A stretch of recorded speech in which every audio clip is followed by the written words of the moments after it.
L'utilité des émotions en amour. Bonjour à toutes et à tous et bienvenue sur ma chaîne Esther Valentin, votre coach spécialisée en vie sentimentale. Et aujourd'hui, je vais aborder le sujet des émotions dans les relations. Dans les relations amoureuses, bien évidemment, mais vous savez que quand on parle des relations amoureuses, bien sûr, ça peut toucher toutes les relations.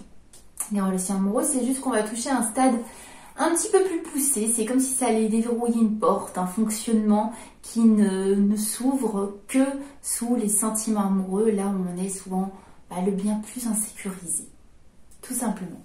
Donc, ce qu'il faut savoir sur les émotions, c'est qu'elles sont une sorte de GPS, ni plus ni moins. En fait, elles sont là tout simplement pour vous indiquer le bon chemin, pour vous faire réagir. Elles sont un message qui est là pour vous faire réagir. Quand je vous dis qu'il y a un message, c'est un message qui vous indique si ce qui se passe vous plaît ou ne vous plaît pas. Si vous avez un besoin qui est répondu ou qui ne l'est pas. Je suis heureuse, je suis en train de me marrer, clairement, ça me plaît. Je suis triste ou en colère, il y a un message, il y a quelque chose qui ne me plaît pas, il y a quelque chose qui ne va pas. Ces émotions, c'est clairement le chemin à suivre. Elles sont vraiment nécessaires pour construire une relation. Il n'y a pas une situation où les émotions ne seraient pas utiles. On va voir déjà deux questions qui seraient bonnes à se poser. Si vous êtes quelqu'un qui a l'habitude de vivre assez ses émotions, qui a du mal à en faire quelque chose de productif, c'est le but de cette vidéo. Si vous avez l'impression que vous subissez vos émotions et que ça vient même peut-être entacher vos relations amoureuses, on va faire un petit exercice. Ça va être déjà de vous poser quand vous ressentez l'émotion ou après, si c'est après que vous avez le temps et la réflexion de le faire, de vous demander quelle situation vous a mis dans cet état, de répondre à la question et ensuite de vous poser cette autre question, quel message veut vous transmettre votre émotion? Quel besoin ne serait pas répondu? Oui, parce qu'évidemment, on va faire ça généralement sous le coup d'émotions négatives. Il faut comprendre que vraiment toutes ces émotions, elles sont des alliés pour réajuster votre direction et la direction de vos actions, tout simplement. Il faut bien comprendre que plus une émotion est non entendue, ça veut dire que si vous n'écoutez pas votre émotion, elle vient, vous continuez quand même.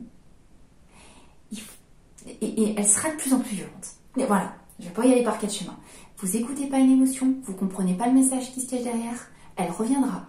Et elle sera de plus en plus violente si elle n'est pas écoutée. Si elle a un but aussi utile, si votre fonctionnement humain vous a donné des émotions, c'est qu'il y a un but. Si vous les cachez sous le tapis, ça ressurgira 2 fois plus fort. Et 2 fois, je suis sympa.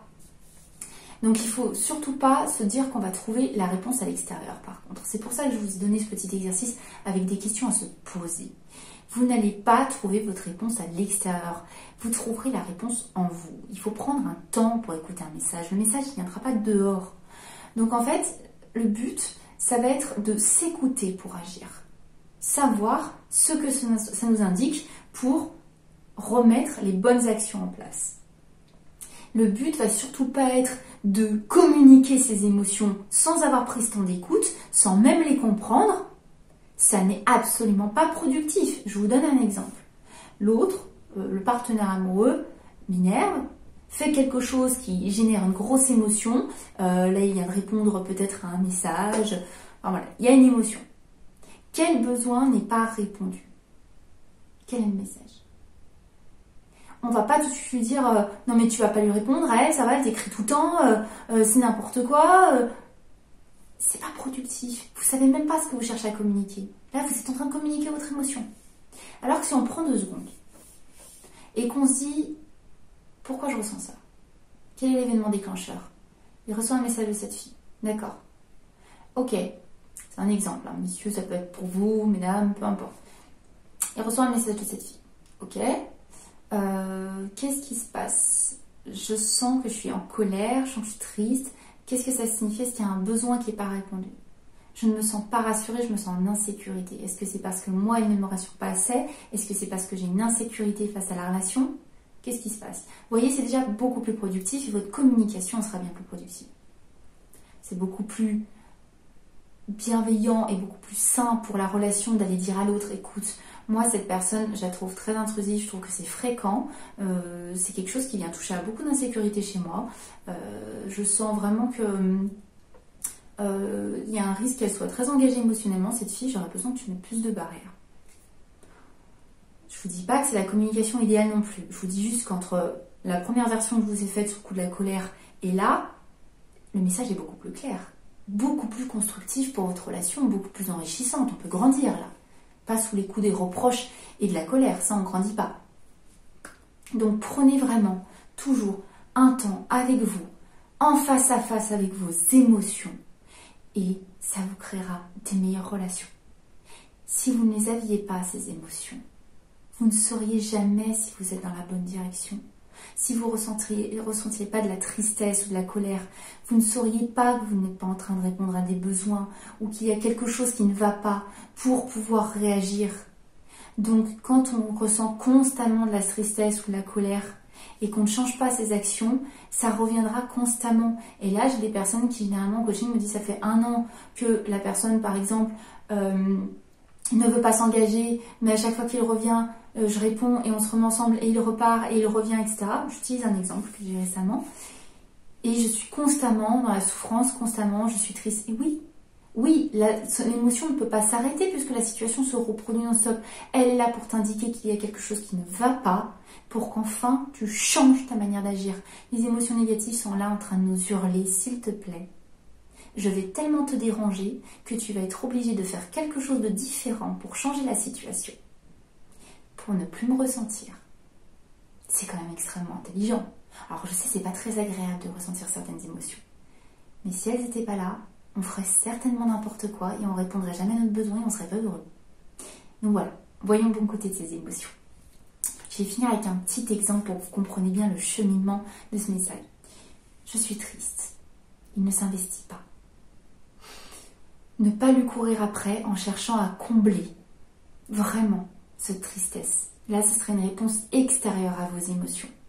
Mais comprendre quelles envies, quels besoins ne sont pas répondus et comment agir au mieux maintenant que vous avez déjà des réponses qui viennent de vous-même.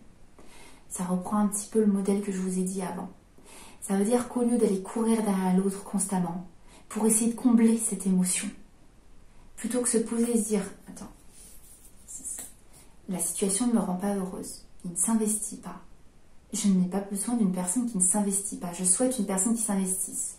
Donc pourquoi je continue de m'impliquer autant et de m'investir autant, de lui montrer tellement d'importance alors que ce n'est pas cette situation que je veux ?»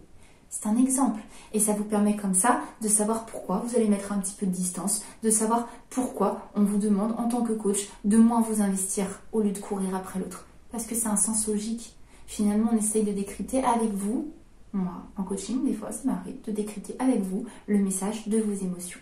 Parce que sous le coup de vos émotions, on va réagir des fois en panique et on va faire des actions intuitives qui sont en fait en train d'être juste un essai de combler ce qui nous manque.